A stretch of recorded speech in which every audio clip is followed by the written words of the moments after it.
So you're a real author. So Yeah. tell me more about your book, Soft as Steel.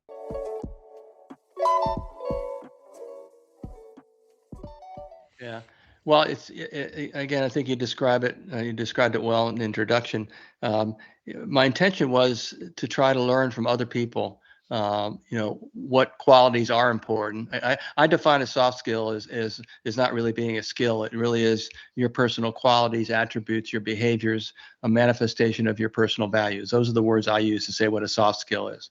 So I wanted to learn about what people thought their most important qualities were. So I gave a bunch of folks a big long list. They boiled it down to their 20 most important to them. I just kind of went through and synthesized all that. And when I got to the end of the process, with no surprise, number one on the list of the 20 most important qualities was trustworthy.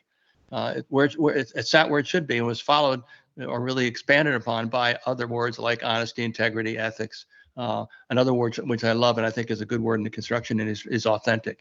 And then from that, I then framed a few questions, and I posed the questions to, I think I interviewed like 30 some folks, and asked them a series of questions. As an example, one of the questions was, and I was careful to phrase it this way: when you hear the word soft skills, what does that mean to you?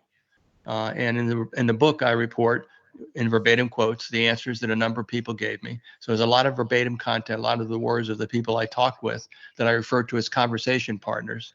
And my intention was to create a book that would be conversational, that could be read by a first year apprentice or an entry level project engineer, or the CEO of the largest construction company in the United States or in the world.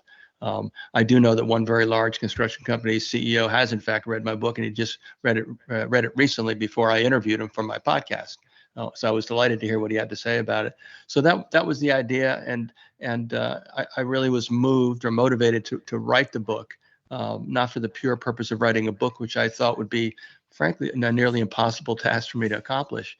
But I was talking with my mentor, Steve Farber, and I said, I've been thinking about writing a book. And he kind of cut to the chase. He said, well, do you have something that they think you want to say and that's worth trying to say something to people about? I said, yeah. He said, well, write the book. It was that simple. He said, write the book. So the writing process started in March of 2019, ended with a final manuscript at the end of July. So it happened very quickly. And the result that I produced, I thought was a good result and something which can be operationalized by a wide range of folks. And I hope that's the way it gets used, as it will continue. It is evergreen. I don't think trustworthy is going to drop out of the top 20 anytime soon as a quality of a person that's important. So I think it'll serve a useful purpose, and I hope people will find it on any one of the book selling places. Amazon, obviously, it's there in hardback, paperback, and an audio version, which I voiced myself. That was another interesting life experience. Was listening to myself read a book out loud. But anyway, so that's pretty much it. And I would love to see people get my book and read it. And I plan on reading it soon. I put it on my list for 2024. I'm going to read my book. But it probably is no surprise. I have the book nearby pretty much all the time. And it is. I met. I'll close with this self-effacing story. I was visiting one of my union clients in Philadelphia, and I was asked to come to their staff meeting so that the business manager, the boss, could say, well, I want everybody to meet Dennis Duran, blah blah blah.